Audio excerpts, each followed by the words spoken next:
Corey Sandhagen takes on Deiveson Figueiredo this weekend, man. Today I'm going over my early predictions for the whole entire card. Official picks will be out Wednesday. Now, I want to recap a little bit about last week because there was one underdog that won, and it was Abus Bagomedov, and I thought he looked like shit. And I thought Miesha, I don't even know what to say about Miesha, man. I mean, it was absolutely horrible. I mean, it was horrible. His performance, you know what I mean? I don't even know what to say. Obviously, I had 3 units on Miesha. I was very confident he'd win, and he just shows up and he doesn't even fight like he fights. You know what I mean? There's no explosive, dynamic ability. I don't know what he was doing.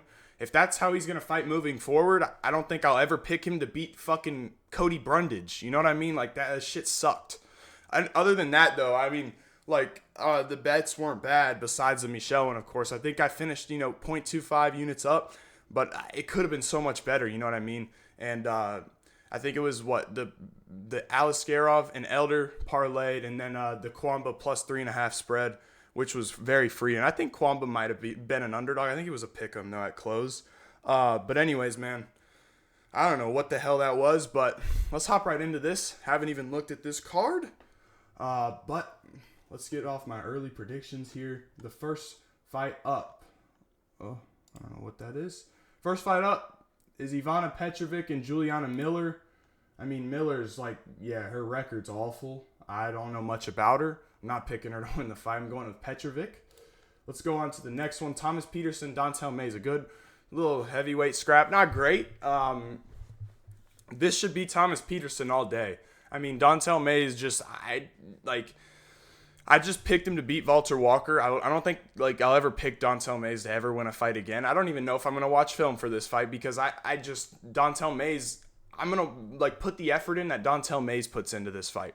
I'm going to put the effort that he puts in to his training camp into my prediction for this fight. And he doesn't put anything in his training camp. I don't think he trains at all. I don't think he trains. So his grappling is never improved. He gets taken down by anybody he wants to. Gaziev took him down. Who else has taken Dontel? Walter Walker just took him down. Anybody who wants to take him down can take him down without much resistance. And once he's on his back, man, you can go ahead and call it quits. He ain't getting up. Thomas Petersen, he's wrestled in college. He's actually improving to some extent on the feet. He got a tough one versus Shamil Gaziev last time out, but he wasn't completely overmatched up until the KO. He actually looked pretty good. And that's what Thomas Petersen, I mean, he's a southpaw guy. Decent grappler, I would say that's probably his strong suit. And if you can grapple versus Dontel Mays, bro, just book it. Just lock this guy in. He ain't losing. Dontel Mays does not want to improve on his takedown defense and doesn't want to be taken down. And when he's on his back, dude, he's not going to get up. There's just no shot he's getting up. So this should be all day Thomas Petersen. Like I said before, dude, Dontel Mays doesn't even try. He doesn't try to get better or improve. I think he's on his way out here. Give me Thomas Petersen pretty easily. I think he dominates this fight. So we got Gaston Bolanos taking on Quang. This fight fucking sucks. Okay, this fight sucks. Bolanos is minus 155. I don't like Bolanos whatsoever. His one win, I think, in the UFC is he might have another one, but it's to Cortavius Romeus. Not great. And what he struggles with the guys who can take him down and control him. And Quang Le actually might be able to do that. Now, I know Quang Le's not the best. Obviously, he's a little bit slow. He's a little bit older. He probably isn't going to be better on the feet, but it's not like Bolanos is some unreal fighter on the feet. I think this fight's bottom of the barrel bantamweights for sure. But if Quang Le can get it down, his jiu-jitsu is actually not bad. And he's a little bit crafty on the feet. He had a tough fight last time out versus Xiao Long. Kind of got destroyed in that one. But Xiao Long is a guy who has unlimited cardio, tough as hell. And Quang Le did some okay work in that fight. Gaston Bolanos, I don't think he's good at all. You know what I mean? He apparently has a Muay Thai background. His striking doesn't look that good. You know what I mean? This guy got fucking destroyed by Marcus McGee. And Marcus McGee doesn't have any Muay Thai. They talked about his Muay Thai he was some mastery, a million fights and whatever, and he got smoked by McGee. I mean, McGee's obviously better than Quang Le, but McGee, legit, styled on him, beat the hell out of him. Not even close. There was no moments for Bolanos. So I don't think Bolanos is good at all. I'll go with the underdog Quang Le because he actually has some upside in the grappling that I know of. The athleticism is not there for Quang Le, but he is a little bit crafty. I've seen his fights on LFA, man. He's not awful. I think he can win this fight. I mean, this fight sucks, guys. Like, these guys are bottom of the barrel, just so you know. But yeah, I actually think Quang Le can win. I wouldn't bet on it for now unless the number gets a little bit crazy, but Bolanos just isn't great, man. I don't think he's good. He's incomplete. I was like matching this guy to fight Talbot just because Talbot could beat the hell out of him without worrying about takedowns. Give me Quang Le here by, I want to say a decision, maybe a submission though. We'll go to the next one, which is going to be Marina Rodriguez versus Gillian Robertson. I don't know why this isn't on the why am I giving the credit? Main card. But I actually know about these fights. They're ranked fighters, so you guys know I'm actually going to dig into this one. Let's go ahead and check the odds here. Marina Rodriguez is actually plus or minus 240, or Gillian is minus 245. Now, Gillian's been on a little roll here, taking people down, doing her thing on the mat. She is good on the mat. Marina's very good. Marina's had a tough couple of fights, and obviously she doesn't want to get taken down. I think her last loss, I can't remember.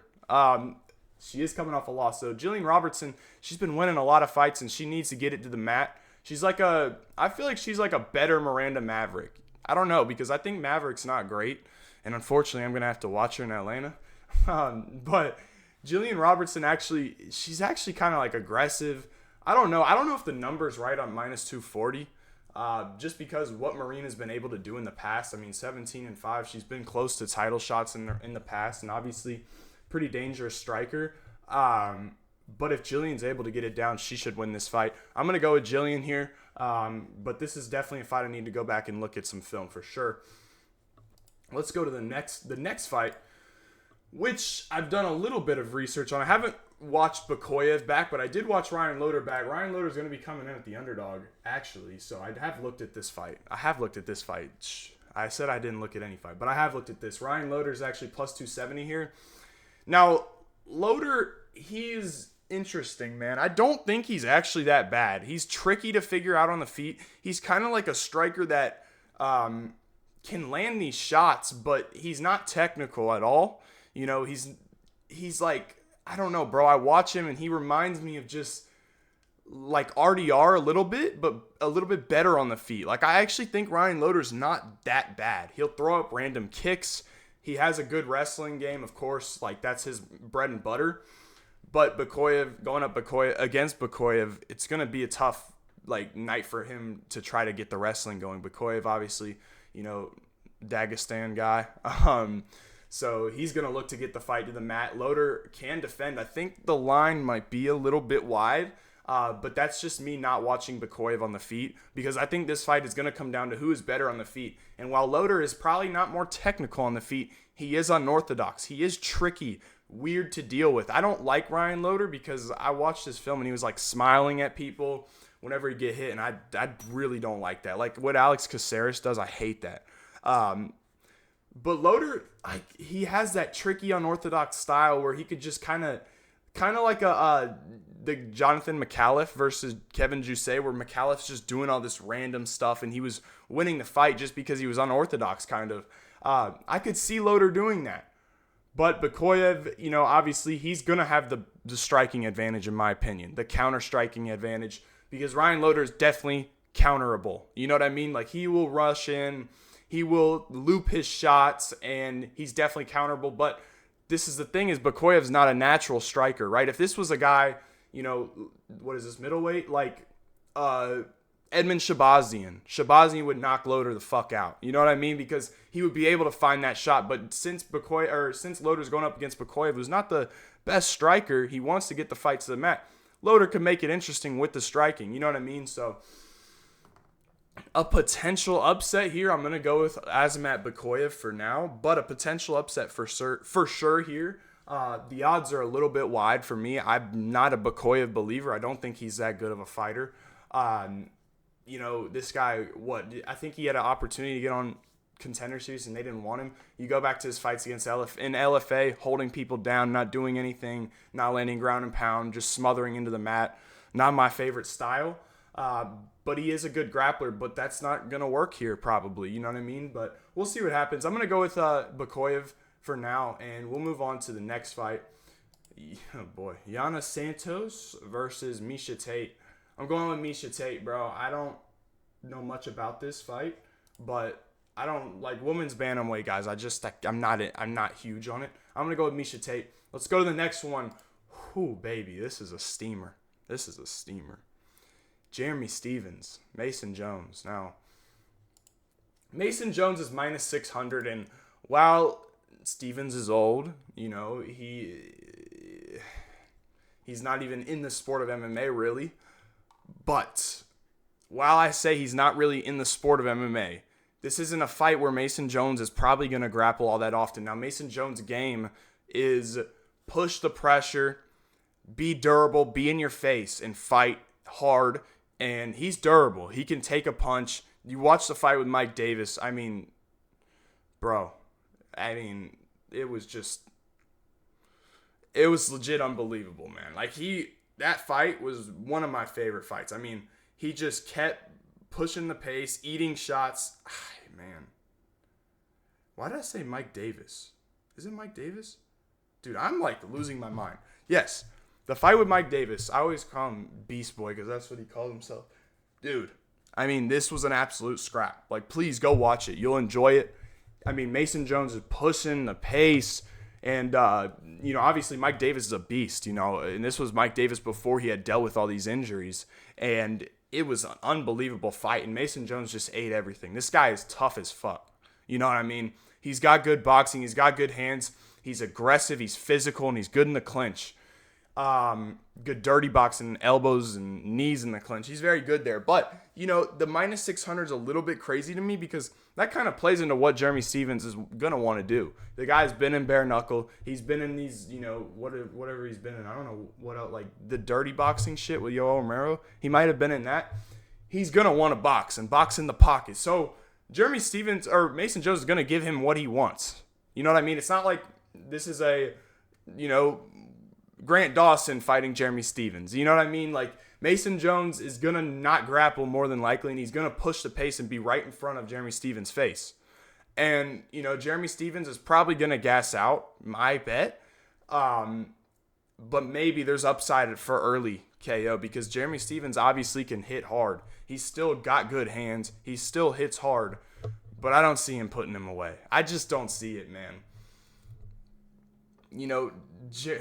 Mason Jones is just, if Mike Davis can't put you away, bro, I like, it's just some nutty durability this guy has, bro. I don't see him getting put away by Stephans. I think second round TKO or third round TKO for Jones. He just nonstop pressure. He's not the most technical, and his boxing isn't the best, but he's tough. He's got fantastic cardio and pace, agility. He'll push all day, and I don't think Jeremy Stephans will be ready for it. I think that more than likely what happens here is Jeremy Stephans and Mason Jones scrap in the first. Second round comes along, and Stephans is gassing out, and Mason Jones is just pushing. Late second round finish for me. But yeah, that's how it goes, man. This is going to be a barn burner while it lasts. I think this fight kind of just saves the whole card, in my opinion, because this fight is going to be unbelievable. It's going to be incredible. You know what I mean? Like, there's no doubt about it. So I'm very excited here for this fight. It's going to be fight of the night. It has to. You know what I mean? Give me Mason Jones here, second round TKO. Very fun fight. Let's go to the next fight. Cameron Smotherman, Serhiy City on the main card is actually insanity. I'm dead serious. I don't know what the fuck we're doing. Why is this on the main card?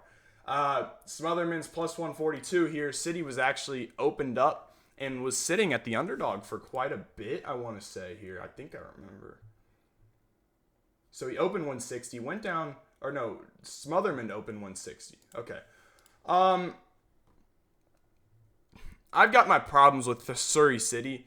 This guy, he comes into the UFC, fought Ramon Tavares, split decision there. Split decision lost. I thought he lost that fight. Next fight, Garrett Armfield, thought he lost that fight as well. Serhiy City's long. He's not bad. He's got good kicks. But he doesn't fight how he should fight because he's 5'11" with a 72-inch reach, but he doesn't fight behind his jab. He crashes forward constantly. I thought he might have been able to clean that up versus Garrett Armfield, and he didn't. His grappling is decent. he's just very mediocre to me. You know what I mean? He has a good agility, good cardio. He can push the pace, which is good. I'm going to go Smotherman, man. I think that Smotherman, he got knocked out by Charalampos Grigoris on Contender Series, which is like, it's an awful look. Like, it is fucking horrible look. But I can't just hold that against him. Now, he's got some chin problems. He's coming off a win versus Jake Hadley, very short notice, big-ass underdog in that fight. And he has good boxing. He's got good hands. His takedown defense is improving. And I think the counter-striking could be a little bit too much for Sidey. I'm not a huge fan of Serhiy Sidey.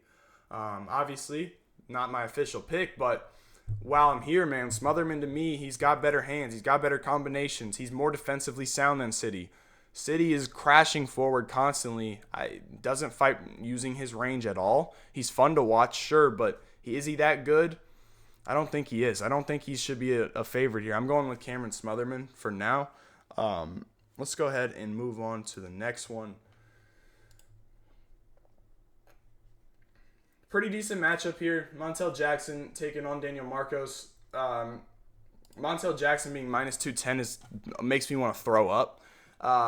You guys know, I mean, you don't know. Montel Jackson to me, he doesn't fight often, ever actually. I mean, he's coming off a 9-second knockout or something like crazy like that against Damon Blackshear. Damon Blackshear's fought 2 times or 3 times in that time span. This guy does never fucking fights, man. It pisses me off. And I guess he says that people duck him, and I don't know if that's necessarily true. I don't know why people would duck Montel Jackson. Montel Jackson's athletic. He's fast.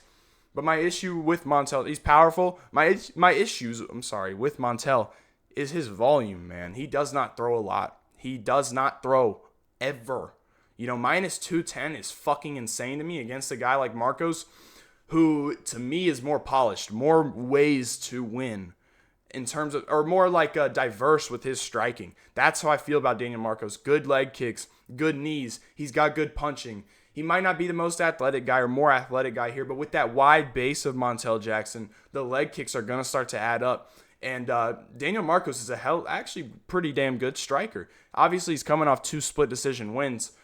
I don't necessarily know if Montel Jackson beats any of those guys. Maybe he beats Yanez or Grant, but I think it'd be close as well. I like Daniel Marcos as the underdog. I think this line's bugged. I mean, I might even look at the SIG strikes here. Look at that. Sure, he doesn't absorb that much per minute, but you're really going to bet on a guy who 3 per minute sucks, man. I just don't like that. His takedown defense pretty good. We'll see what happens here, man. I don't like this, though. He averages 3 takedown attempts? 71% takedown accuracy. Marcos is good takedown defense. You know what I mean? I think he can win this fight. More volume, as you can see here. Montel Jackson, I just don't think he's all that great, to be honest with you. I know he's got a first-round finish. He's got some nice wins over Julio Arce. He beat Ronnie Yaya. Doesn't do anything for me. I think I'm going Marcos, man. More volume, and I like that. More volume and probably the better striker. More versatile, more diverse striker. Give me Marcos here. Let's move on. Oh, bro. The featured fight, Santiago Ponzinibbio versus D-Rod. Bro, just if this was the featured fight and I had to go watch this, bro. I'm sorry, guys. This fight sucks, man. Ponzinibbio, he's probably the least durable fighter in the UFC right now. I picked him to lose against Carlston Harris, and he was losing the fight. He had gotten rocked 4 times and dropped in that fight. This guy cannot take a punch anymore, and D-Rod doesn't hit hard. I think D-Rod wins this, man. I mean, guys, Santiago Ponzinibbio, he cannot take a fucking punch, and he's not that bad. And D-Rod doesn't hit hard, but I don't know how hard you have to hit. Carlston Harris ain't some power puncher. You know what I mean? Ponzinibbio got dropped by him multiple times. Ponzinibbio's chin, it's the worst in the UFC. I wouldn't be surprised if D-Rod knocked him out, honestly. And I know Ponzinibbio doesn't even have that many knockouts on his resume, but the constantly getting dropped. I swear this guy gets hurt every fight. Similarly to David Onama, who I thought lost as well on Saturday, but, sucks. Ponzinibbio, he's okay. He still is a good fighter. He comes forward. He's got good pressure. He's got good low kicks. That chin, man, it's so bad. Like, it's so bad. I think D-Rod's going to fuck him up. Give me D-Rod here, who I still don't think's that great. D-Rod, when it comes to his striking's okay. It's pretty clean. Not much power behind it. Not the greatest athlete. But, man, I just can't trust Ponzinibbio's chin at all, man. It's so bad. It's so bad. I guarantee you, if D-Rod doesn't get, starched in the first 2 minutes, he's going to have a moment where he wobbles Santiago Ponzinibbio. And I might look at D-Rod by KO just because of Ponzinibbio's durability. It's so bad. Let's move on to the co-main event. Bo Nickal, Reinier de Ridder. Obviously, an interesting, tough fight to pick here. You got Bo Nickal coming in at minus 270. I tend to agree a little bit in terms of the athleticism of Bo because he is more athletic. Now, if Bo's striking has improved I want to say a little bit since that last fight with Paul Craig, I still think he wins this fight because Reinier de Ridder's not good on the feet, man. He's not good on the feet. And he probably is going to struggle to take Bo down for sure, unless he can somehow get a judo throw or something unorthodox that Bo hasn't seen, right? A single leg, you're probably not going to be able to get him down. Reinier de Ridder is definitely going to shoot takedowns here without a doubt. Paul Craig didn't, because Paul Craig doesn't shoot takedowns necessarily all the time. But Reinier is going to shoot takedowns here. So it's going to be interesting to see how Bo defends, which I expect him to defend. But the overall athleticism is going to be with Bo Nickal here. But I definitely need to see some improvements from Bo. This is a fight where he needs to win, and he needs to win in relative style here. You know what I mean? So I'm going to go with Bo here. I think that he's the better striker. I think that he's going to be able to stop the wrestling. Bo needs to actually be confident and throw his hands. I know he's been training at ATT down in Florida, which is awesome, getting working with those guys. I don't know wherever he was before. I think he was, in Pennsylvania where he wrestled. I don't know. Get the fuck out of there. You got to go get some help. And he's done that, so I'm excited to see what he's able to do in this fight. I'm going to pick him to win here. Better athleticism, better, probably stronger, younger guy here. I think he can win this fight on the feet. So, yeah, give me Bo, man. Give me Bo Nickal by a decision. And we'll move on to the main event. Corey Sandhagen taking on Deiveson Figueiredo. If you guys want me to do a full breakdown on this, I might do it. But I'll go over kind of what I'm going to do it, okay? I'm going to go over what these guys do well and what I kind of think of them. I'm not going to pick my winner. Actually, I probably will pick my winner. Maybe not, because I don't want to spoil it, but I am going to make a video on it. Whatever, if y'all want to watch it or not. It'll be more in-depth technical breakdown. Now, the main things in this fight is just going to be Sandhagen's volume compared to Figueiredo's power. That's it, really, right? That's what it comes down to, in my opinion. You see these odds here, I think, are a little crazy considering how good Figgy really is. This guy can change the fight with one punch. You know what I mean? He's got good grappling as well, very good grappling as well. But the volume game of Sandhagen's could give him some issues. I'm going to lean Sandhagen, but look for my more in-depth breakdown coming out pretty soon. That's going to wrap it up for me. I hope y'all enjoyed, and I'll catch you in the next one.